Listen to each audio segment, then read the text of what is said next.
Hello and welcome back to RamsTalkPodcast, and we are here today after a massive, massive draw away at Portsmouth. Everyone had written us off. Bolton had written us off. Peterborough had written us off. Everyone expected us to go there and lose, and we put in a really, really good account of ourselves and came away with a really good point. So joining me today, usually there's 3 or 4 of us. Today it's a little bit ridiculous. We've got a bit of a fans panel. We're going to try something. It'll either go brilliantly or absolutely terribly. So I'm very excited to see which way it'll go. So fans panel, hello. Hello. Hello. So we've got Jacob Hackett, who will be a familiar name to some of you. We've got Lana Wright, we've got Jack Doughty, we've got Rachael Clemens, we've got Lily Graver, and we've got Rob Knight. So some names that will be familiar, some names that might not be, but I'm sure it's going to be a really, really good chat. So JB, go on, kick us off. How are we starting this off? Well, I think we've got to talk about that away atmosphere last night. I mean, I wasn't at the game. I know, Rachel, you were, so I'm going to come to you first. Yeah. How special were those scenes in the rain, in the wind? It sounded amazing when the ball hit the net for Joe Ward's second. But apart from that, it was just full on for the full 90 minutes. How good were the scenes in the away end, Rachel?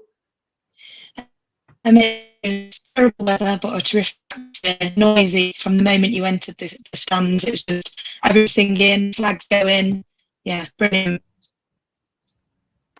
Yeah, it sounds that way. I think we sort of lost Rachel for a minute there, which is typical because she's had no problems whatsoever for this entire thing. And then the second we've started this episode, she's gone. So let me give you a second, Rachel. I'll grab Lana in. What a start.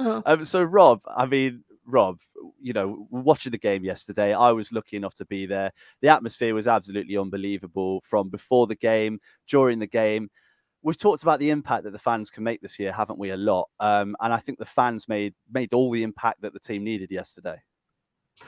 Yeah, absolutely. I think it's hugely important, isn't it, that the fans get behind the players now. I think that they are the 12th man for the rest of the season. And I think it's something we need to carry on, not just this season, but we need to carry into next, whatever league we're in. We'll be optimistic and say the Championship, but we've absolutely got to carry on because everybody remembers, you know, that games like Port Vale away last season and stuff like that, and you just can't beat it when the fans are going absolutely wild. And last night it just sounded immense, and I was listening to it back after not wanting to jinx it by listening to it live. No, it was brilliant, wasn't it? And we've seen it at a few games, Lana, haven't we, throughout the season? I think Oxford's another one that's a bit of a standout where we went 2 goals down, but the fans kept singing, the fans kept shouting, and they backed the team and they got the team into a really, really strong position. And it happened again last night. You know, Pompey, they were all over us at the start of the game. We were in real trouble. We were making a few mistakes, but the fans kept singing, the fans kept backing the team. And to go with what Rob said, it makes a big difference, doesn't it? Oh yeah, absolutely. I think recently the fans have absolutely carried us through certain games. I mean, Reading at home is a standout for me. Suddenly South Stand just decided to turn up in the 60th minute, and it was just absolutely amazing. And I truly believe that that's what helped us win that game. Same with Blackpool. I definitely think that we needed the fans to carry the team over the line, and they just did it once again at Portsmouth. It was such a huge game, and I just think that they gave the players the confidence to perform.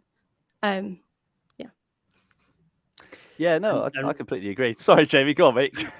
Well, I was just going to ask Rob. Obviously, Rob is there at home games for taking photographs of the players, and I did see on your ex Twitter, Rob, you've taken some pictures of fans in the ground as well over the last couple of weeks. When you're taking them photos, I mean, you're obviously in the same position as the players looking out onto the stands. What's kind of your thoughts looking in and taking photos of the stands at home? Oh, absolutely. I think it can only be inspirational for the players because, you know, the one thing I've noticed, I've the last sort of 3, 4, 5 home games, as the noise has got generally louder, I think, as Lana said, and it's just amazing. And you know, and as soon as something happens, you kind of leap up, get some shots and stuff for the fans, and everybody's just so kind of together in unison. And I think, you know, because it is frustrating at times, you know, if you think back to early parts of the season when you I just want to turn around sometimes. I go, come on, everybody, like get singing, because if you just think about like big football nights and big afternoons, and it's when the fans turn up, no matter what club it is, but especially a derby. If we think back over the years, it's always when the fans turn up, and the players just seem to respond. I just want to say that. Oh, sorry. Go on, Lana. I definitely agree. No, I agree. I feel like it was so quiet at the beginning of the season, and we're kind of saying how, you know, nobody's really looking forward to it. I feel personally that everybody's a little bit burnt out from the relegation season of just getting behind the players, and I think I'll never see an atmosphere as good as that Fulham game at home when we managed to beat Fulham when they just needed a point to get promoted, you know. And it's starting to feel like we're starting to get that back again. I've always been quite proud of the atmosphere that we have at Pride Park, and it's kind of feeling like everybody's starting to get their energy back, starting to believe. It seems a lot less negative on Twitter, you know, and it feels a lot less negative in the stands as well. Yeah, it does. It does. I absolutely agree. And let's go to Lily and Jacob. So, I mean, we're still talking about the atmosphere because it was incredible. And as Lana says, you know, maybe after that relegation season, I think we just expected to win every game, didn't we? We turned up, we thought we were going to roll teams over. We think, oh, we're in League One, it's going to be easy. You know, Charlton are going to come to town, we're going to batter them. But sometimes that doesn't happen. And I think fans have taken time to sort of adjust to that. Lily, we've seen sort of this season, the atmosphere, especially away from home, has been good, but the atmosphere at home hasn't been quite as good. Have you seen us kind of turn a corner now? We're getting to the end of the season. Yeah, I mean, I would say I've only been to 2 away games this season because I live in the southwest. But so Exeter was my first one of this season, and we won 3-0, and it was great. It was really like people had really started to kind of pick up and feel good about us. And then going to Bristol, like a few games later, again, another 3-0 win. Bristol was a really good atmosphere. I really enjoyed it. Yeah, that's where I met you. It was very good fun. And I think the dedication of the away fans that are, you know, getting to many more games than myself, I think it's just a really good thing. And I think the fans are going to make it. Yeah, I completely agree. I mean, Jacob, you see yourself as a bit of an away day goer. I've seen you at a fair few this year. I mean, how have you seen that atmosphere make a difference to the team throughout the season? I think it's a weird one, to be fair, with the atmosphere, because we've seen good atmospheres on away days for as long as I can remember, really. But I think this season is a bit more of a, you know, we're more unified, we're more together this season. It feels like, obviously, after the hangover of relegation and taking time to get used to the fact that we are in League One, we are where we're at. I think we're all sort of together on the same page now. Obviously, there's always people that, you know, we're going to argue over things naturally as Derby fans. There's a lot of things that split the fan base, but at the moment, it feels like everyone's kind of fighting for the same cause. You know, people seem to be warming up to Paul Warne, and why not? Because we're second in the league with 4 games to go. So I think it's definitely down to what the players are doing on the pitch. I imagine if we were 8th or 9th now, it might not be quite as, you know, not the atmosphere wouldn't be quite as electric as it is at the moment. But I think it definitely helps. I think we've seen it plenty of times, you know, late comebacks. I think the Oxford game, and that when we get behind the team, they seem to respond to it, and that's a great thing at the moment. Yeah, definitely. I definitely agree, Jacob. And we saw each other at Peterborough away, which I think is going to be my favourite ever away day. I've had some good ones, but just the shock that I had in that away end at Peterborough was yeah, I'm not sure I'll ever feel like that again at a game of football. Just looking at some of the comments that we've got through coming on YouTube, just talking about the atmosphere, fans turning up. Got a couple of comments about CBT and Ward, and that's where I wanted to go next, Lily. We saw Ward finally turn up last night. He actually played like Beckham. Not only does he look like Beckham, he actually played like Beckham last night. 2 fantastic goals, albeit the first one he probably meant. The second one was a huge slice of luck. But what a great performance by someone who we've waited to see the best of him. And last night we definitely did. What were your thoughts on Ward last night? I was really impressed with him.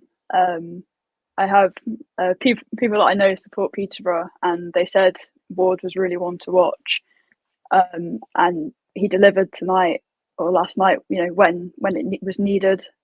And I think he did an exceptional performance. I'm very pleased that we have him.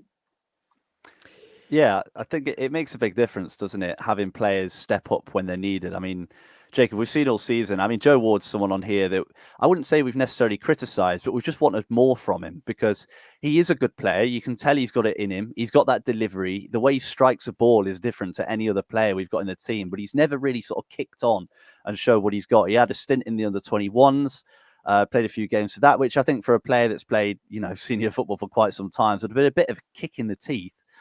But he's come in, he's taken both goals really well. We'll forget the deflection. Doesn't matter. What a finish. Bottom corner. I mean, as Jamie said, he looks like Beckham. He played a little bit like Beckham. Can he carry it on? You'd like to think so. I mean, there's only 4 games left, fingers crossed. So if he can't carry it on for 4 games, then there's a few problems. But I think, yeah, it's taken him a while, hasn't it, to bed into the team. I think it's not helped him that we've had 3 pretty solid right backs. I mean, 4 if you include Rooney, who's been out for the whole season, which for that reason, it'd be daft to include him. I don't know why I've even suggested it. But you've got Nyambe, Wilson and Ward, who are all really good in their own rights. I think I remember Wilson saying something along the lines of if he had the crossing ability of Ward, but the defensive ability of Nyambe, then he'd be in the England team. And to be fair, he wouldn't be far off. Ward's come into his own recently. We've known from the get-go that he's had brilliant ability in the attacking third, but maybe a little bit fragile defensively. And that's why we've kind of seen him drop into a more attacking position now with Wilson behind him. And it's working really well having those two on the right together. I think it's a brilliant partnership. And if he can keep that going now, just for the next 4 games, we're going to be there or thereabouts, aren't we? I mean, we don't expect him to contribute massively to the goal scoring, but he's got one hell of a ball on him, hasn't he? Like a dead ball, by the way, before that gets taken out of context. But he's got a fantastic cross on him. What have you been watching, Jake? I can't talk about it on here. But yeah, he's definitely a player that we can really look to utilise now. I think that the time that he's had with the under-21s, the time out of the team, it looks to have helped him. It's gotten him back into shape, back into gear, and long may that continue now. Oh, you've got the long may it continue. I love it. I love it. Yeah, no, I have to agree. I think he played so well. And when we look at the injuries at the top end of the pitch, when you look at Barkhuizen, you look at Dwight Gale, Colo was obviously out as well. We've had players just step up at the right time. And Jack, I know that you wanted to talk about CBT. Some performance last night. We talked on the last podcast about his fluorescent orange boots. I mean, you've got to be some player to wear them. How impressed? I mean, we've said it's probably his best game in a Derby shirt, and we've probably said that for the last couple of weeks. But how impressed were you with CBT last night? I think with Blackett Taylor, it was just a case of when, not if, because the talent was always there. You can look through the YouTube compilations of some of the goals he scored at Charlton. You knew there's a player in there, and we was just waiting for it. And we got glimpses against Blackpool, and it was just so good last night to see him actually pick the ball up, no fear, just driving at them. And they really couldn't handle him down that side. I think first half, if it wasn't for that bog inside of the Portsmouth box, he'd have got 2 or 3 shots away. But every time he cut inside, he got tackled by the pitch. So, and again, if the Fox didn't decide to break the counter-attack, he may have even had a goal himself. But it's always been there. And I remember saying a couple of weeks ago, it's not a case of have we got a bad one. It's a case of when he decides, right, it's time. And hopefully it's time. 4 games to go. If you can get us a couple of goals, a couple of assists, the boy will be flying. Yeah, he certainly will. And Rachel, I'm going to very nervously come to you here. You were 1 pixel at the start of this episode, and now you're in full HD, which is a nice change. Tell me that's a bad thing. Don't say that. But Corey Blackett-Taylor, I mean, as Jack said already, it's a matter of when, not if. You know, we've seen a couple of flashes in recent games. I thought he was quite good against Blackpool. But the run that he went on for Ward's first goal was unbelievable. Picking the ball up in his own half, beating 2 or 3 players and laying it off to Joe Ward. This is usually the part where I say where he couldn't miss, but he definitely could miss. But it was a really good run, really good ball all the same. Are you hoping to see more of that from Blackett-Taylor? Absolutely, and from everybody really. I think, you know, charging down the middle or just running at them, you know, I think we should do more of that. It was nice to see Blackett-Taylor do it, but yeah, anybody really that's in that position, if they've got some space to go down the middle, I think do it, run at them and see what comes of it. And yeah, look what happened last night, goal. So yeah. Yeah, exactly. And we have to talk about the run for Ward's goal. I mean, I've watched it back a couple of times. We spoke before we came on air. Jake said that he scored a similar goal against Portsmouth for Charlton, where he picked the ball up, and it was very similar fashion. This time he lays it into Ward's path. How impressed with that particular bit of play. He just seemed to glide past their midfield, and the weight of the ball through to Ward. I mean, yes, it's a fantastic finish, but it's on a play, isn't it, Jack? It looked almost effortless at times, like the way I think it was their midfielder was coming across on the diagonal and he absolutely blitzed him. Like there was not a chance he was getting near him. And, you know, in that situation there, you're thinking, just get this bit right and it's a goal. Just whatever you decide to do, get it right. Whether he decided to shoot, whether he decided to slip left or slip right, just get it right. And we've got a real good chance. And fortunately enough, the goalkeeper's split. He hasn't been able to collapse on it properly, and we've got the first, and that set the tone. I mean, okay, we conceded again straight after in typical Derby fashion, and but you know, them moments will do Blackett-Taylor the world of good. And like I say, let's hope it carries on, because he might be the man to fire us to promotion. Yeah, you've got to hope so, haven't you? I mean, yeah, he's one of those players where he's just got something about him, and you can see it. You know, sometimes when we've brought players in the past that are attackers, we just haven't seen it. But Rob, I mean, there's something we really need to talk about, and it's the experience that we had on the pitch. We had a little bit of a chat about this before we started recording, because one thing I noticed yesterday was every single time a player made any sort of error, no matter how small, there were 2 players that were always there every single time: James Collins and Corey Smith. Now, Wildsmith made that mistake at the start of the game. Collins runs over, arm round him. Don't worry, mate. Keep your head up.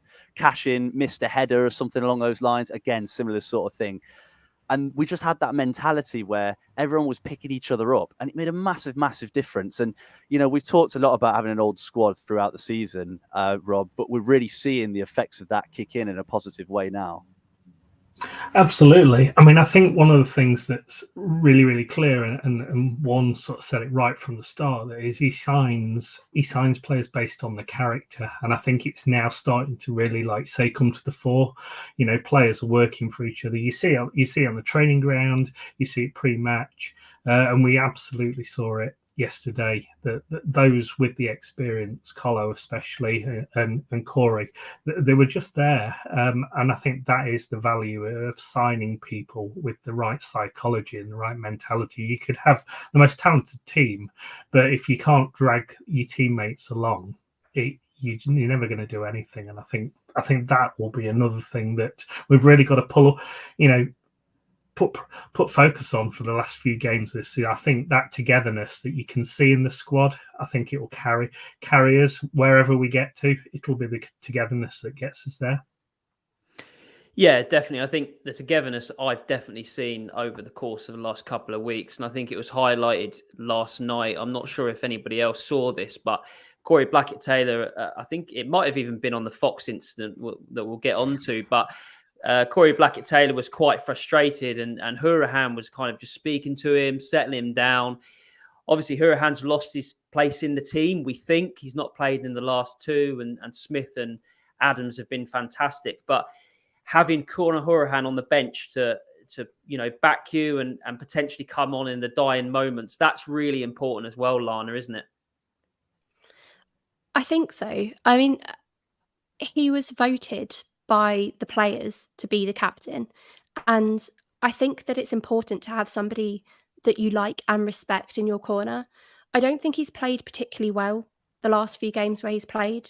I don't think he was great at Northampton, but it's like you have Stearman up in the stands last season, and he had that unique perspective, and Hourihane may have that unique perspective on the bench and be able to kind of chat to the players in the middle of the game, kind of have that perspective of a captain of bringing people together and telling them what they need to do. That I think maybe where he's needed, you need fresh legs at the end of games, and having that unique perspective of having sat on the bench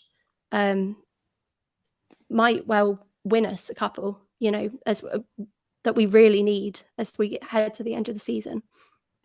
Yeah, I completely agree. And I mean, you look at Conor Hourihane, most teams in this division would kill to have a player like Conor Hourihane on their bench. A player with that delivery, a player with that experience, a player with that quality.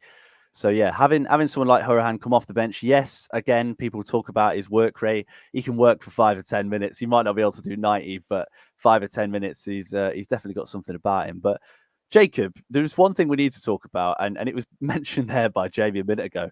The Fox. Now, was it planted? Was it intentional? It seemed very convenient that the Fox came onto the pitch just as Derby with 3v2 on the break. Obviously, we wouldn't say it's something like that because it's clearly not. But have you ever seen anything like that at a game before? No. But it would be when we were on the attack, though, wouldn't it? There was no chance it would have happened at any other point. But no, yeah, that was just a moment of madness, wasn't it? That's League One for you. You can go down the route of saying there's an EFL agenda and they've set it out the traps, but no, it's one of those things, isn't it? I mean, there've been animals run onto the pitch in loads of random games, but has that ever happened to Derby before? Have we ever seen? So. I don't think so, but yeah, inconvenient, wasn't it? Who knows what could have happened if we'd gone through that attack? I mean, Blackett Taylor might have been tackled by that puddle again that he kept falling into in the first half, but. No, it was weird. Very weird. Well, back in the day, I think play probably would have continued and maybe would have seen a pesky Schledo incident where the ball ricocheted off the Fox into the top corner.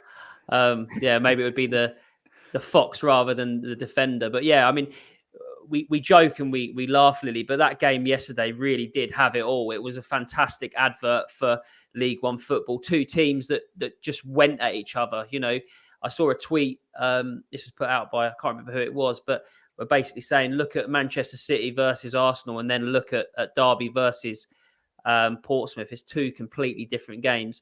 Just from, I know you're obviously not a neutral, but if you add that neutral head on, that's a great advert for League One football, isn't it? Definitely, yeah. I mean, we're playing like a top team. Now we just need to go up. But I think, we're playing exceptionally well, and obviously a point's disappointing, but I'm very happy to take a point. We are Derby after all, and we sometimes make silly mistakes, but we held our nerve throughout, and yeah, I think it was a really good game, and looking forward to see what happens hopefully just the next 4 games. Yeah, I mean, you've got to look at it that way, haven't you? You've got to be excited. I think if you view it in a negative way, you're not going to enjoy it. You're not going to savor it. I mean, in my lifetime, I was obviously about for when we got promoted to the Premier League, but this is different. We're all grown-ups now. We're all adults now. We can all appreciate it a lot more after the hardships we've been through. And Jack, I mean, we've got to ask about Louis Sibley as well. Now, we're a couple of chats about it before we started recording. I thought he had a good game today. What do you reckon? Yeah, I think, I've never really been a big believer in this Louis Sibley will come good in the number 10, but of recent, I think he may have actually found his long-term solution at left back because, okay, sometimes he's a bit rash and sometimes he goes and hits somebody when he probably shouldn't, but that's as fans as what you want to see at times. There's nothing worse when you see a player back out of a challenge, and for a certain Louis Sibley is not going to back out of a tackle. He's going to hit somebody if he needs to. And yeah, he was up against was it Kamara? I think that's his name. He's a very, very talented winger, and I think he kept him quiet all but once, which obviously unfortunately led to their goal. But he's doing a great job. And again, is he the answer? Probably not. But is he doing as a job to get us promoted? Absolutely. And you can't knock the lad's efforts. Yeah, exactly. I think he had a really good game. And like you said there, Kamara's, I was looking through some stats and I don't think he's dipped below a 7.5 in any game that he's played this season. He'll probably be in Team of the Year.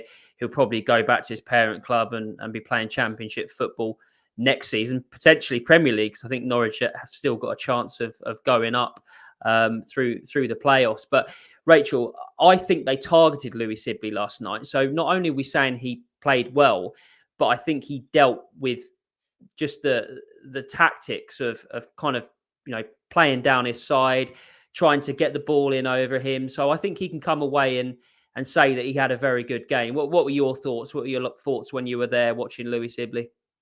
Yeah, absolutely. I think he had a good game. I'm not a fan of Louis Sibley. I like Louis Sibley. I think he's decent. I think he does a decent job. Out of position, he's not in his favoured position, but he tries hard. He does a good job. So yeah, I thought he did all right last night. And yeah, they were targeting him, like you say, but he dealt with it well. And yeah. Yeah, I think potentially that's going to happen if he continues to keep playing. I think maybe when we go to Wycombe, they'll probably try and do the same. But we have obviously got Callum Elder to potentially come back. He might be into the squad by the Wycombe game. We've obviously got Wycombe next Wednesday, Jack. How important is that break? Obviously, they've got the pizza. What even is it called anymore? Who knows what it's called? Street Motors. The Bristol Street Motors. That's it. They've obviously got their final on the is it Saturday or Sunday? I think, either or. Whenever. But obviously they play at the weekend, and we've obviously got the break. How important could that break be? It could be important because obviously we have got players who are, on their last legs, really. I mean, we haven't even spoke on Nathaniel Mendez-Lang being a bit jaded again and not really having too much of an impact. So 8 days was 7 days from today to, get some energy back in his legs and again, get players back up to speed. You've got Connor Washington coming back from an injury. James Collins still probably isn't 100%, even though he did run his heart out for 90 minutes, as well as other injuries that we're going to hopefully get on the mend ready for the running. And the only bad thing is I don't really like Wycombe. I think it's one of them places where we go and it could easily go one or two ways. And we haven't really had a happy hunting ground in Wycombe recently. I think the only time we've ever beat them was the Andre Wisdom 90 whatever minute winner of what I can remember. So it's just one of them. They're like a bogey club for us. And I just hope we do get over the line, beat them, and then roll it over to Saturday. Yeah, I really hope so too. I mean, sorry about that. That was a Rams talk first. Someone knocked on the door whilst we were live. That has never happened before. I did not know what to do. I was like, do I just leave them out there? Do I just carry on recording? So no, it's good that Jay was there. I think one of the most important things, I mean, we talk about going to Wycombe, getting a result there. A big part of Derby in recent weeks has been the midfield. We've talked about Hurahan dropping out the team, but we haven't talked about the two players that are in it. Ibu Adams and Corey Smith. I mean, I think they were both brilliant yesterday. They really, really impressed me. I mean, Ibu Adams, we know what he's about now, don't we? We know how much of a special player he is. Obviously, I know the answer. We'd all like to have him back on loan as well. But Rob, I mean, looking at the midfield that we've got, is there a better midfield in this league? I mean, obviously, Portsmouth were quite impressive last night. I thought their midfield was fantastic. I think when we played against Bolton, theirs wasn't bad either. But when you look at the balance between Adams and Smith, the way they fight for the ball, the way they battle, how composed Smith is in tight spaces, and the experience that they've got between them, it's definitely got to be up there, hasn't it, as one of the most effective midfields in the league? I'd say so, yeah. I mean, I think what we've got in terms of the midfield is a real balance. I mean, you look at, I know Max Bird's moving on next season, but you bring Birdie in as well. And he brings a completely different edge. But certainly, Corey Smith, I think, he probably didn't get the game time and get that continuity going early in the season.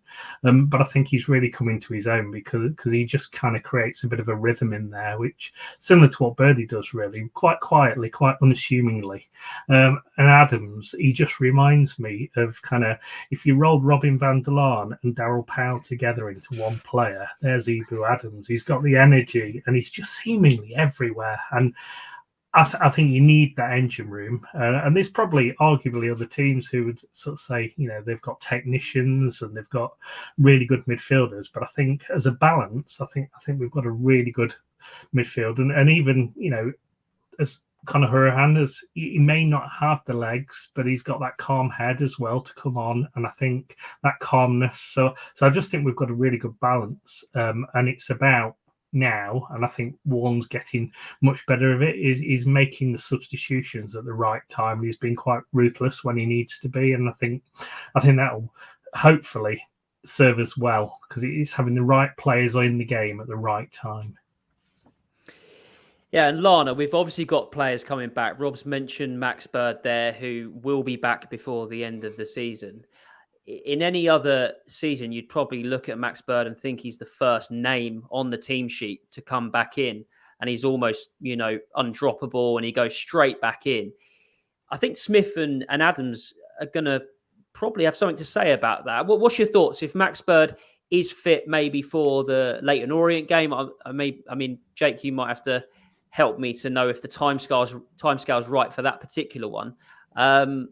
But yeah, I mean, if he's back, if Max Bird is fit and ready to go, does he come in? Does he break up that partnership that we've seen over the last couple? Normally, I mean, if he was staying, I'd have a different perspective. I think if it's your player, you wouldn't be putting him out there for 90 minutes. You'd maybe want to ease him in with 10 here, maybe half an hour. But one thing Bird has showed us since he signed for Bristol is that it's almost like he doesn't really care if he gets injured. He'll put his body on the line. He'll play harder, And I think Ebou and Corey have been really great for us, but you can't say that you don't want to see Bird in a Derby shirt again, before the end of the season. So, I mean, for me, I know Bird's great, but I was actually really pleased to see Collins back. I think Collins was the player actually at the top of my list that I was hoping would be coming back. And I just thought it was, we were sat there in West End, turning to each other and going, absolutely, if you told me in August that the crowd would be going crazy when James Collins was putting on his shirt, I wouldn't have believed you. And I would for not Jamie. only is he great for sorry, not Lana. only for not only in terms of scoring goals, but it's important to have players that lift the crowd. And I think one of the things that Ebou's really done for this midfield is he's great on the pitch, but he gets the crowd going. That everybody just loves him. And we were saying earlier about how it's important to get the crowd behind the players, but he really does that. He knows how to do that. But yeah, I was just more excited to see Collins, if I'm honest, than seeing Max Bird back.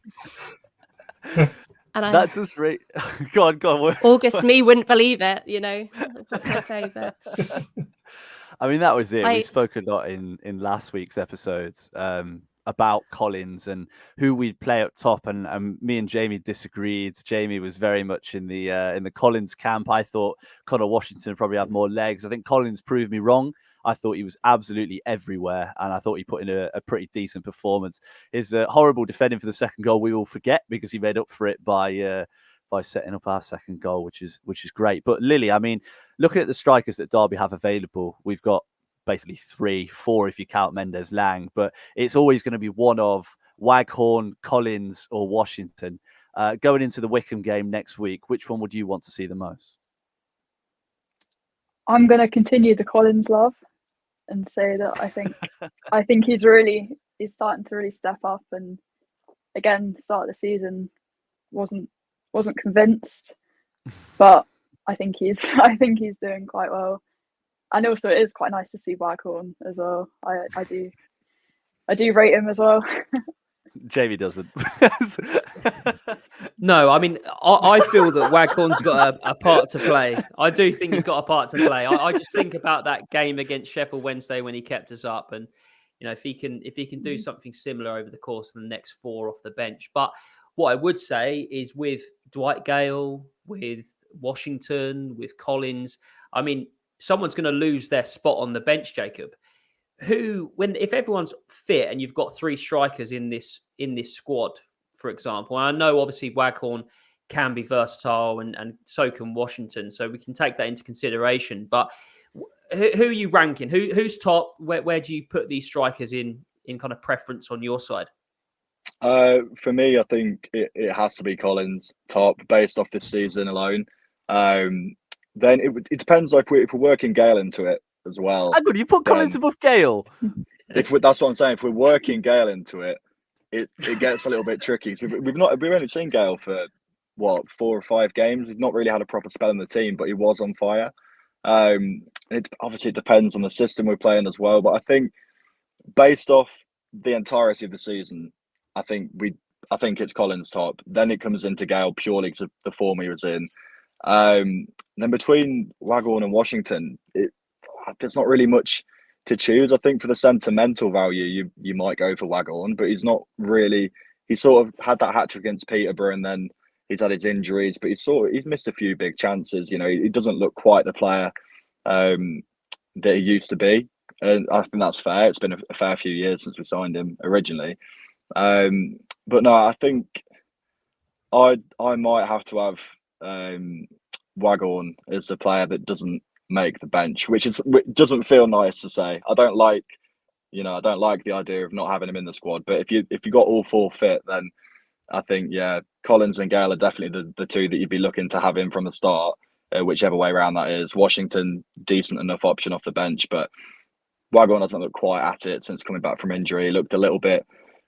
He didn't look too sharp before injury either, so that unfortunately, I'd go for that.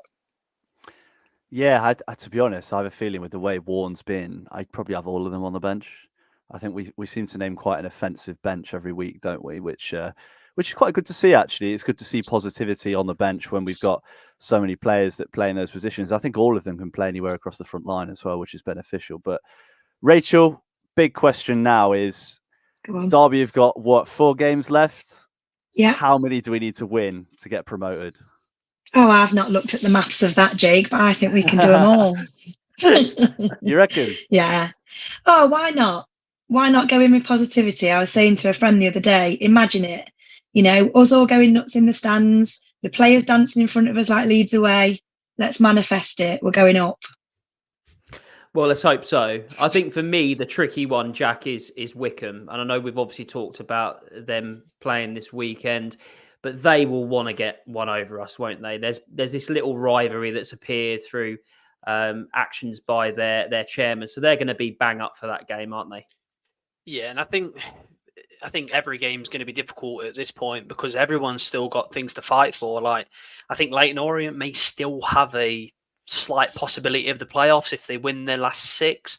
You've got, I think, Cambridge, who is down there fighting for their lives. Carlisle might even pull themselves into some sort of great escape as well. So I don't think, this might just be my Derby head talking, I don't think it's as easy as what we potentially think it is, but it could be made easier with hopefully, some teams dropping points. I'm not going to name them because I think there's 3 that we need to drop at least 2. But listen, if we do our job, it doesn't matter what anybody else does. We just need to get over the line, 1 game at a time, win Wednesday, win Saturday, tick them all off, and slowly but surely we'll be hopefully in the Championship next season. Yeah, and Rachel, you're feeling positive, so I'll come to you and ask: is the title out of the question, or can we still do it? I don't know. I mean, mathematically we can, but I don't know whether do we need to strive for it? Are we happy with second? I don't know. I think we should just, all we can do is try our best. And like Jack said, it's in our hands. If we get the results we need, it doesn't really matter what any other teams do, Portsmouth included. So yeah, I'm positive. I think we'll do it. But whether we go up as first or second, I don't know. It doesn't really matter, does it? As long as we No. get back to the promised land, it doesn't really matter where we finish. Jack, if you were going to say who's the one team to worry about the chasing pack, who would you put your money on that could potentially pip us to the post? I mean, you can pick one of all three, really. I think Peterborough may have another come on strong moment. And, Bolton, I mean, it's a little bit of meltdown in the Bolton camp at the minute, especially on Twitter when we seen it yesterday. It made me chuckle a bit. But I think, we've got to make sure we look after our own job is to win. For me, if we do what we need to do, I really don't care what the rest do. And Portsmouth can have the title if it really means that much. I just want to be back in the Championship because this League One lark is not for me. It's such a frustrating division that really, in terms of stature, we shouldn't be here. And let's hope, whether it's first, second, and let's not say it, but if it comes to it, let's make sure that we're in the Championship next season through the playoffs. But just get us out of this league because we're on to bigger and better things, hopefully. I hope you are right, Jack. I hope you are right. Right, we're going to get absolutely everybody in at once now. And I just want everyone's prediction on where we're going to finish this season. I've tried to keep up with the comments. My God, there is absolute chaos in the comments section between fans of pretty much every League One club at the minute, which is, crazy. I don't know what's going on. I don't know how to keep up with it. But right, we're starting top left, and I mean very top left. Jamie, where are Derby finishing this season? Well, you weren't meant to come to me. I don't know. No, I think we're going to hang on to second place. I think we're going to keep it. I think there's going to be some twists and turns. I think maybe there's going to be some problems in the Wycombe game, but I think we'll navigate that, and I think we'll finish second. Rachel?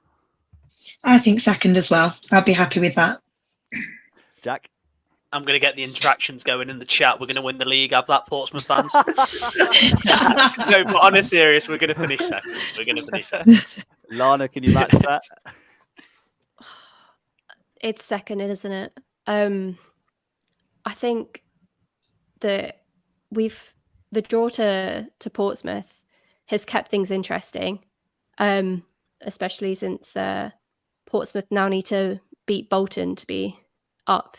So, but no, I think it's second. I think Portsmouth are away, and game in hand isn't nearly as good as points on the board. And playing like Tuesday, Saturday is going to catch up to teams. So second for me.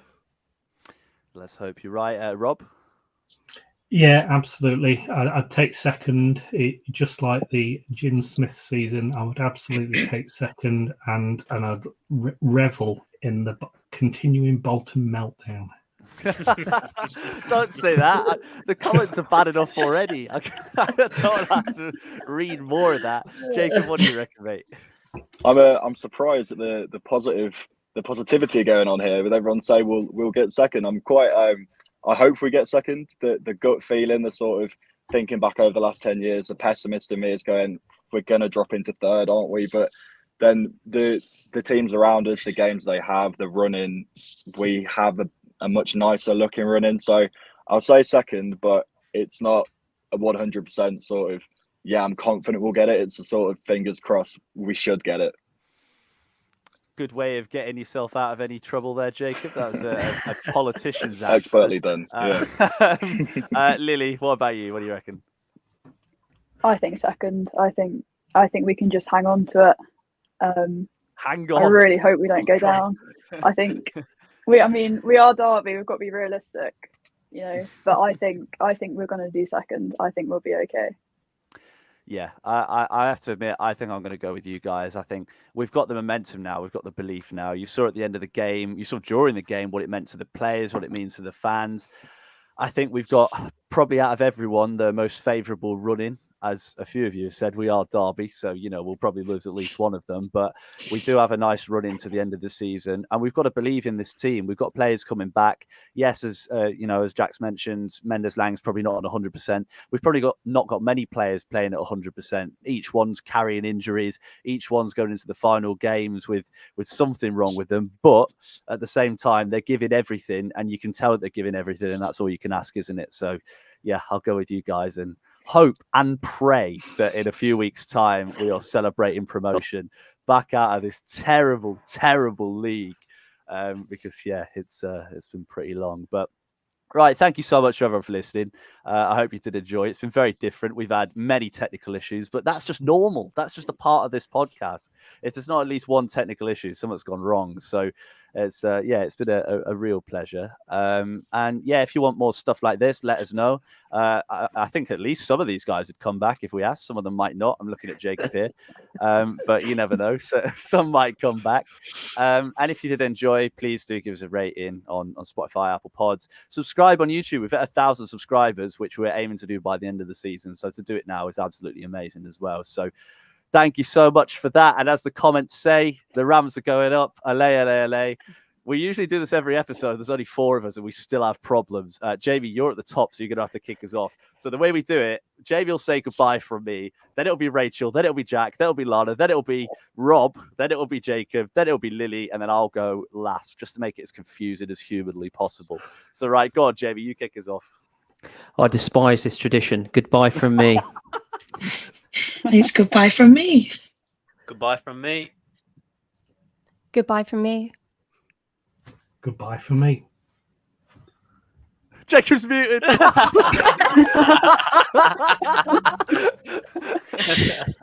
We're going so well.